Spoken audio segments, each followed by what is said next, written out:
அவர்களுக்கு பயான் நிகழ்த்தப்பட்டால் அதில் ஜோக் இருக்கணும், ஒரு காமெடி இருக்கணும், அல்லது ட்ரெண்டா பேசணும். என்ன பேசணுமா? ட்ரெண்டா பேசணுமா? லா இலாஹ இல்லல்லாஹ். புதுசா பயான் சொல்லணுமா? கேட்கிறாங்க. இது போன தடவை பயான்ல பேசியாச்சா, செயல்படுத்தியாச்சா? கிடையாது. இது போன பயான்ல இந்த சம்பவத்தை சொன்னீங்களா, செயல்படுத்தினீங்களா, யோசிச்சீங்களா அந்த சம்பவத்தை? கிடையாது.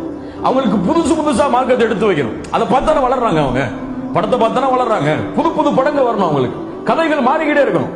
அப்படி மார்க்கத்தை அணுகக்கூடிய மடமையில் தான் இல்ல மஷா அல்லாஹ் அல்லாஹ் பாதுகாத்தவர்களை தவிர சமூகத்துடைய பெரும் கூட்டம் இருக்கிறது. அவங்களுக்கெல்லாம் புதுசான டாபிக்கை பத்தி பேசணும், ட்ரெண்ட பேசணும், அல்லது புது கலாச்சாரங்களை பேசணும், அல்லது தீப்பொறி மாதிரி வாயிலிருந்து வெளியே வரணும். அப்படி இருந்தால்தான் அவர்களுக்கு ரசிக்கிறார்கள். பயான் ஒரு ரசனையாக மாறிவிட்டது. பயான் பேசுபவர்கள் ஒரு ரசிக்கக்கூடியவர்களாக மாறிவிட்டார்களே தவிர அதை செயல்படுத்தக்கூடிய விதமாக எடுத்துக் கொள்கிறார்களா, வாழ்க்கையின் மாற்றமாக அதை ஆக்குகிறார்களா என்றால் கிடையாது. இல்ல மஷா அல்லாஹ் அல்லாஹ் பாதுகாத்தவர்களை தவிர.